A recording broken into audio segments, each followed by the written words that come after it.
प्रिय विद्यार्थियों, नमस्ते। आज हम छठा अध्याय पढ़ेंगे, नागार्जुन।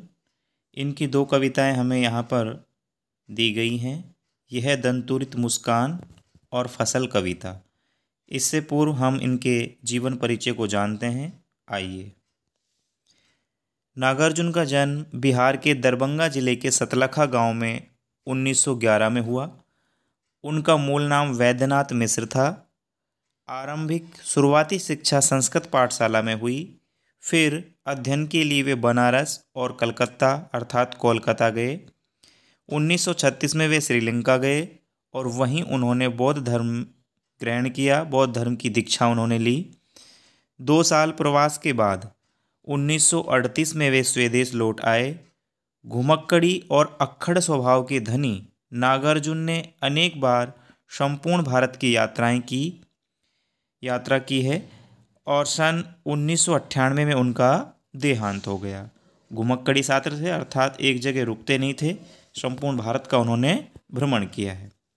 नागार्जुन की प्रमुख काव्य कृतियाँ हैं युगधारा, सतरंगे पंखों वाली, हजार हजार बाहों वाली, तुमने कहा था, पुरानी जूतियों का कोरस, आखिर ऐसा क्या कह दिया मैंने, और मैं मिलिट्री का बूढ़ा घोड़ा। नागार्जुन ने कविता के साथ साथ उपन्यास और अन्य गद्य विधाओं में भी लेखन किया।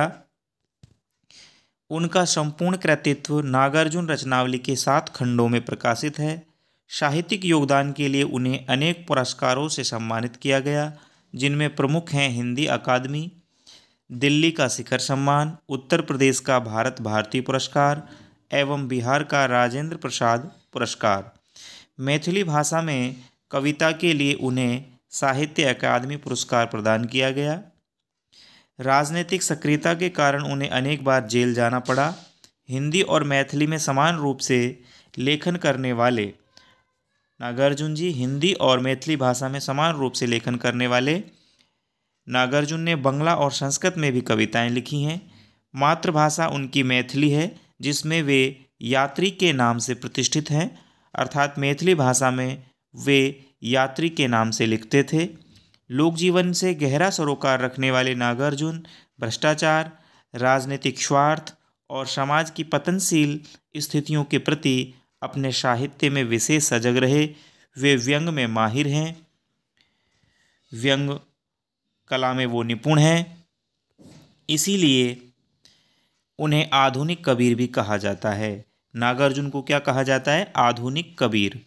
छायावादोत्तर अर्थात छायावाद के पश्चात का जो दौर था, समय था, उसके वे ऐसे अकेले कवि हैं जिनकी कविता गांव की चौपालों और साहित्यिक दुनिया में समान रूप से लोकप्रिय रही।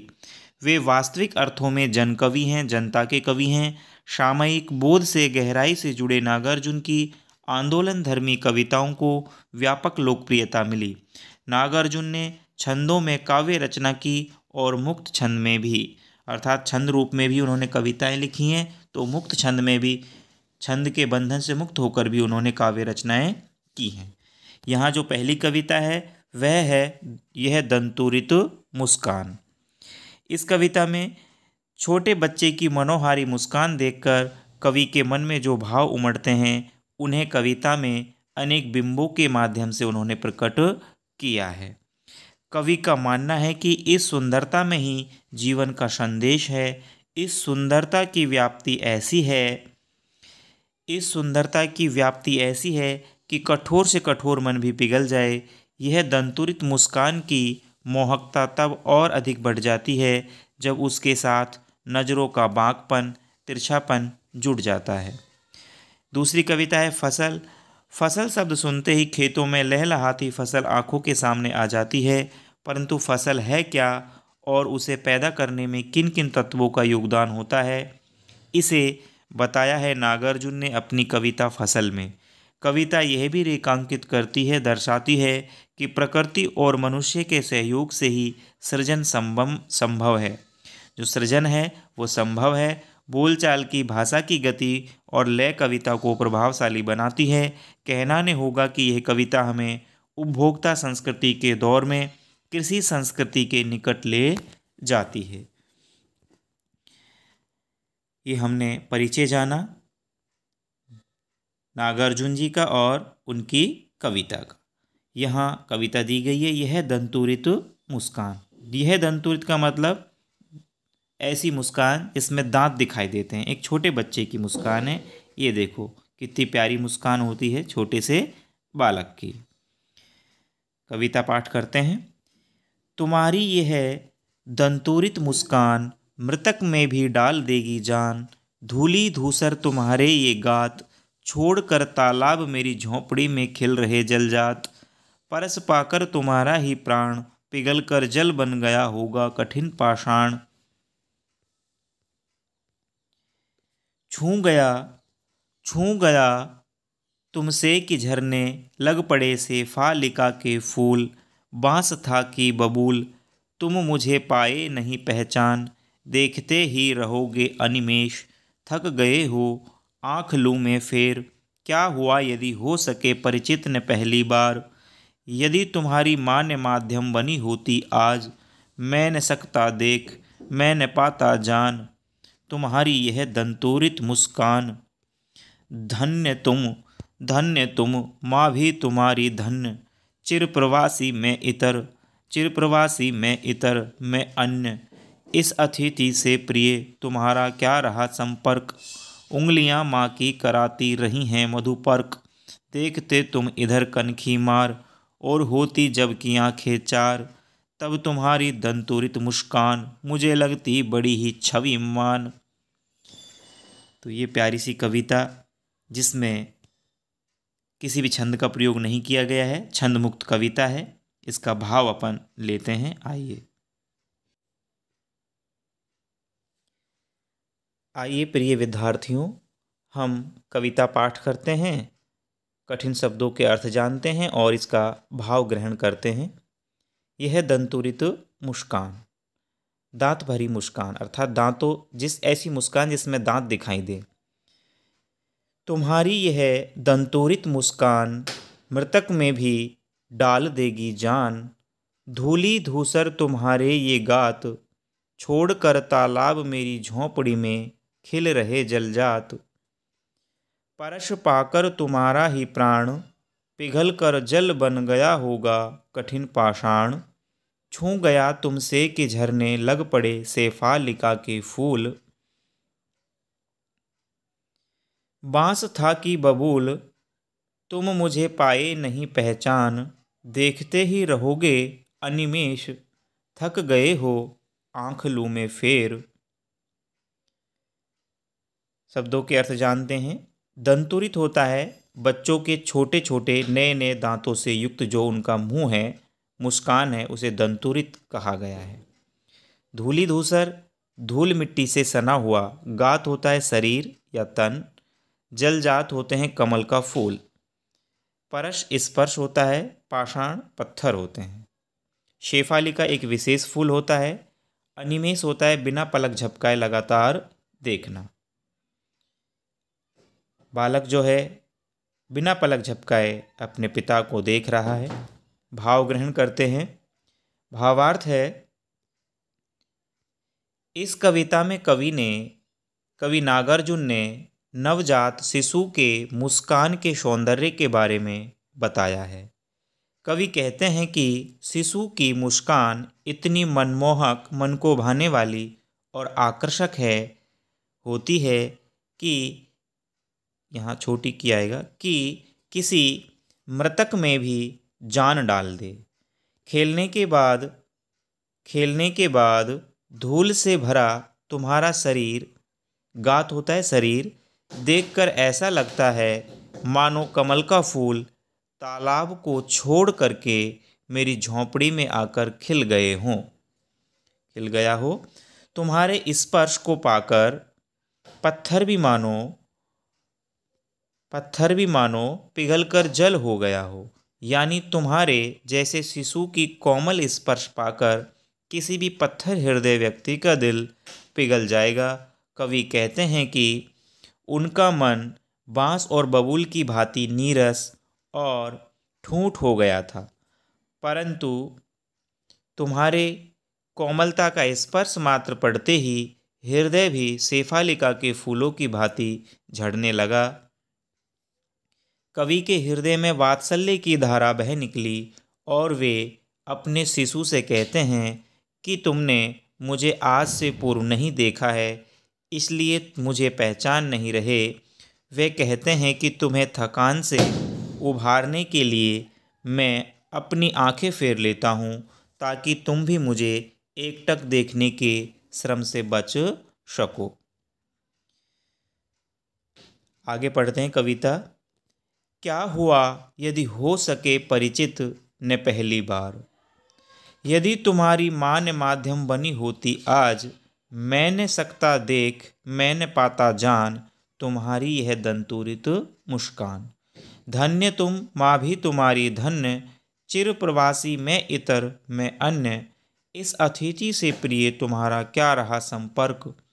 उंगलियां माँ की कराती रही हैं मधुपर्क, देखते तुम इधर कनखी मार, और होती जब की आंखें चार। आंखें चार होना आमना सामना होना। तब तुम्हारी दंतुरित मुस्कान मुझे लगती बड़ी ही छवि मान। शब्दार्थ देखते हैं। परिचित होता है जिससे जान पहचान हो। माध्यम कोई भी साधन। चिरप्रवासी बहुत दिनों तक कहीं और रहने वाला।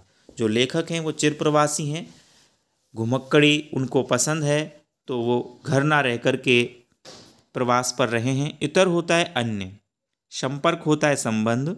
मधुपर्क बोलते हैं पंचामृत को। जिस तरह से पूजा के लिए बनाया गया दही, घी, जल, चीनी और शहद का मिश्रण पंचामृत होता है। छोटे बच्चों को ये पंचामृत बना करके खिलाया जाता है, अर्थात ये मधुपर्क बच्चे की माँ ने ही उसे कराया है। भावार्थ है। कवि कहते हैं कि क्या हुआ यदि तुम मुझे पहचान नहीं पाए, यदि आज तुम्हारी माँ ने होती तो आज मैं तुम्हारी यह मुस्कान भी ना देख पाता। वे अपनी पत्नी का आभार जताते हुए कि तुम्हारा मेरा क्या संबंध, यह तुम इसलिए नहीं जानते क्योंकि मैं इधर उधर भटकता रहा, तुम्हारी ओर ध्यान ना दिया। तुम्हारी माँ ने ही सदा तुम्हें स्नेह प्रेम दिया और देखभाल किया, पर जब भी हम दोनों की निगाहें मिलती हैं तब तुम्हारी यह मुस्कान मुझे आकर्षित कर लेती है।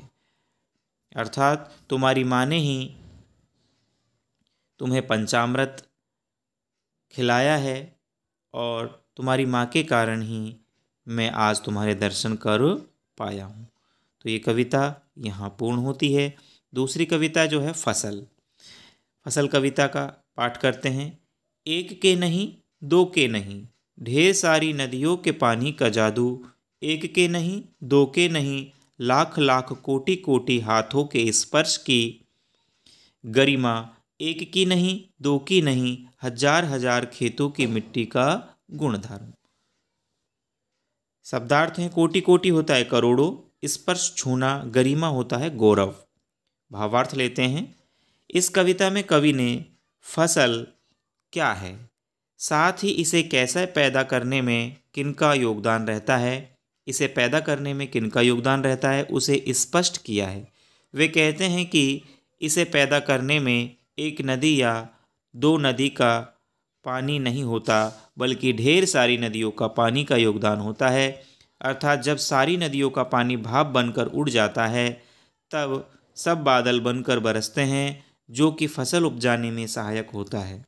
वे किसानों का महत्व स्पष्ट करते हुए कहते हैं कि फसल तैयार करने में असंख्य लोगों के हाथों की मेहनत होती है। कवि बताते हैं कि हर मिट्टी की अलग अलग विशेषता होती है, उनके रूप, गुण, रंग एक समान नहीं होते। सबका योगदान फसल को तैयार करने में है।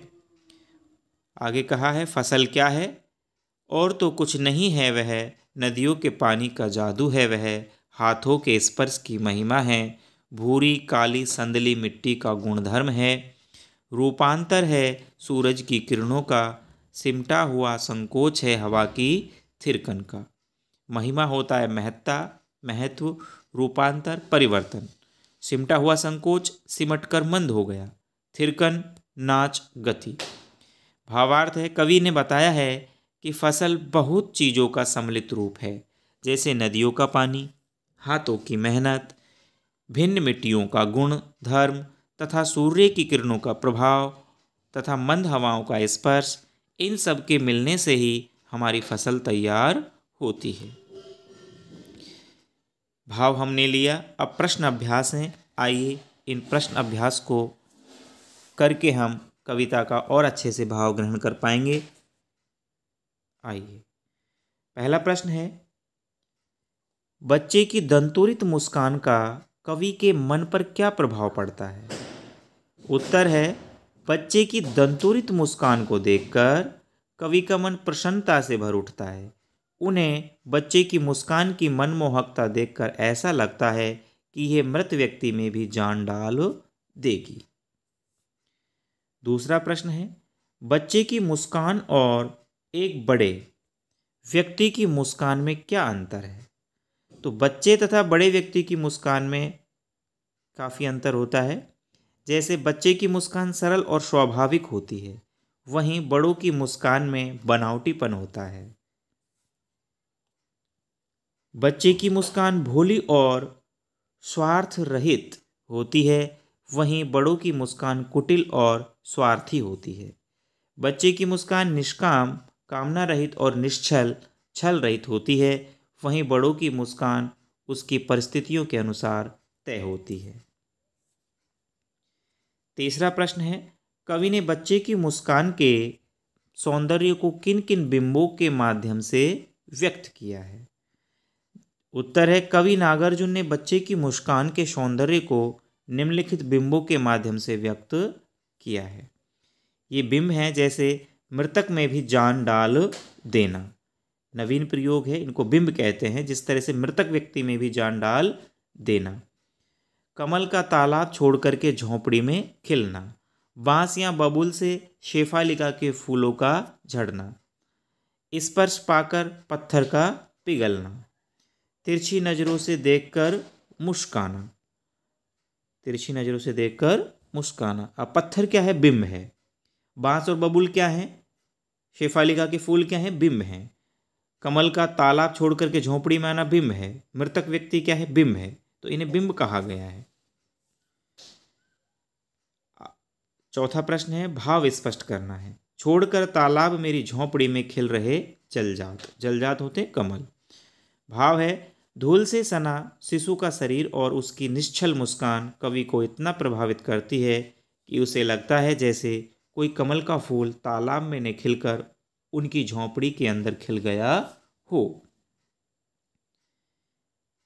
दूसरी पंक्ति का भाव है, छू गया तुमसे कि झरने लग पड़े शेफालिका के फूल, बांस था कि बबूल। इसका भाव है, इस पंक्ति का भाव है कि शिशु के स्पर्श मात्र से बबूल और बांस के पेड़ से शेफालिका के फूल झरने लगते हैं। यानी शिशु के स्पर्श में ऐसा जादू है कि कठोर प्रवृत्ति वाले व्यक्तियों का हृदय भी पिघल जाए और आनंद का संचार हो जाए। पांचवा प्रश्न है, मुस्कान और क्रोध। मुस्कान और क्रोध भिन्न भिन्न भाव हैं। इनकी उपस्थिति से बने वातावरण की भिन्नता का चित्रण कीजिए। जवाब है, मुस्कान अपने मन की प्रसन्नता को प्रकट करने का माध्यम है। व्यक्ति जब खुशी से मुस्कुराता है तो वातावरण में उल्लास भर जाता है और सामने वाले को भी खुशी अनुभव होती है। इससे अपनत्व की भावना जागती है। जबकि क्रोध मन की अप्रसन्नता और विरोध को प्रकट करने का माध्यम है। इससे वातावरण तनाव युक्त हो जाता है। क्रोधी व्यक्ति की अप्रसन्नता से दूसरे भी अशांत हो जाते हैं। इससे हमारे साथ साथ दूसरों का भी नुकसान होता है। छठा प्रश्न है, दंतोरित मुस्कान से बच्चे की उम्र का अनुमान लगाइए और तर्क सहित उत्तर दीजिए। बच्चे की उम्र 8 या 9 महीने रही होगी, क्योंकि इसी उम्र में बच्चे के दांत निकलने शुरू होते हैं। अंतिम प्रश्न है 7वां, बच्चे से कवि की मुलाकात का जो शब्द चित्र उपस्थित हुआ है उसे अपने शब्दों में लिखिए। कवि और वह बच्चा दोनों एक दूसरे से पहली बार मिले हैं, इसलिए बच्चा उन्हें एकटक देखता रहता है। बच्चे की मुस्कान कवि के हृदय को प्रसन्नता से भर देती है। उन्हें ऐसा लगता है जैसे कमल के फूल तालाब को छोड़कर उसके झोंपड़े में खिल उठे हुए। उन्हें लगता है कि बच्चा कहीं उन्हें देखते देखते थक ना जाए, इसलिए वह आंख फेर लेते हैं। अब फसल कविता से प्रश्न है। कवि के अनुसार फसल क्या है? कवि के अनुसार फसल ढेर सारी नदियों के पानी का जादू है, लाखों लोगों के हाथों के स्पर्श की गरिमा तथा भिन्न प्रकार की मिट्टी के गुणधर्म, सूर्य की किरणों और वायु की मंद गति का परिणाम है। यानी फसल मनुष्य और प्रकृति दोनों के मिलकर कार्य करने से उपजती है। दूसरा प्रश्न है, कविता में फसल उपजाने के लिए आवश्यक तत्वों की बात कही गई है, वे आवश्यक तत्व कौन कौन से हैं? कविता में फसल उपजाने के लिए निम्नलिखित आवश्यक तत्वों की बात कही गई है, जैसे मनुष्य का परिश्रम, पानी, मिट्टी, धूप और हवा। तीसरा प्रश्न है, फसल को हाथों के स्पर्श की गरिमा और महिमा कहकर कवि क्या व्यक्त करना चाहता है? जवाब है, कवि ने यहाँ फसल के उपजने को मानव के श्रम से जोड़ा है, चूँकि किसानों और मजदूरों द्वारा की गई मेहनत और उनके लगन के कारण ही फसल का उपजना संभव हो पाता है। इसके बिना प्रकृति के तत्व की सार्थकता फसल उपजाने में व्यर्थ है। चौथा प्रश्न है, भाव स्पष्ट करना है। रूपांतर है सूरज की किरणों का, सिमटा हुआ संकोच है हवा की थिरकन का। जवाब है, इन पंक्तियों में फसल उपजाने में सूरज की किरणों तथा हवा के योगदान को दर्शाया गया है। फसल प्रकृति से अपना भोजन प्राप्त करती है। सूरज की किरणें अपनी ऊष्मा प्रदान कर फसल को पकने में मदद करती हैं, तो वहीं हवा की मंद गति फसल के बढ़ने में सहायक होती है। पांचवा प्रश्न है, कवि ने फसल को हजार हजार खेतों की मिट्टी का गुणधर्म कहा है। मिट्टी के गुणधर्म को आप किस तरह परिभाषित करेंगे? मिट्टी के गुणधर्म का मतलब है उसमें मौजूद प्राकृतिक और पोषक तत्व, खनिज पदार्थ जो मिट्टी का रंग और स्वरूप निश्चित करती हैं। मिट्टी की अधिक उपजाऊ क्षमता से फसल का उत्पाद भी अधिक होता है। ख है, वर्तमान जीवन शैली मिट्टी के गुणधर्म को किस किस तरह प्रभावित करती है?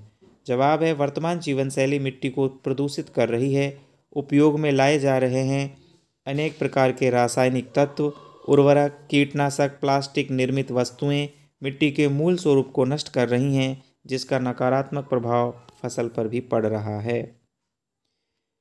गह है, मिट्टी द्वारा अपना गुणधर्म छोड़ने की स्थिति में क्या किसी भी प्रकार के जीवन की कल्पना की जा सकती है? जवाब है, अगर मिट्टी ने अपना गुणधर्म छोड़ दिया तो धरती से हरियाली का, पेड़ पौधे और फसल आदि का नामो निशान मिट जाएगा। इनके अभाव में धरती पर जीवन की कल्पना भी नहीं की जा सकती। अंतिम है, मिट्टी के गुणधर्म को पोषित करने में हमारी क्या भूमिका हो सकती है? जवाब है, हम मिट्टी को वृक्षारोपण कर, प्लास्टिक की वस्तुओं का उपयोग बंद करके, कारखानों को सीमित करके, रासायनिक तत्वों का उपयोग कम करके मिट्टी के गुणधर्म को पोषित कर सकते हैं। यहाँ हमारा अध्याय पूर्ण होता है। इतिश्री। ये सभी प्रश्नोत्तर और भावार्थ की PDF आपको वीडियो की डिस्क्रिप्शन में मिल जाएगी, वहाँ से आप इसे डाउनलोड कर सकते हैं और अच्छे से अध्ययन भी कर सकते हैं। धन्यवाद।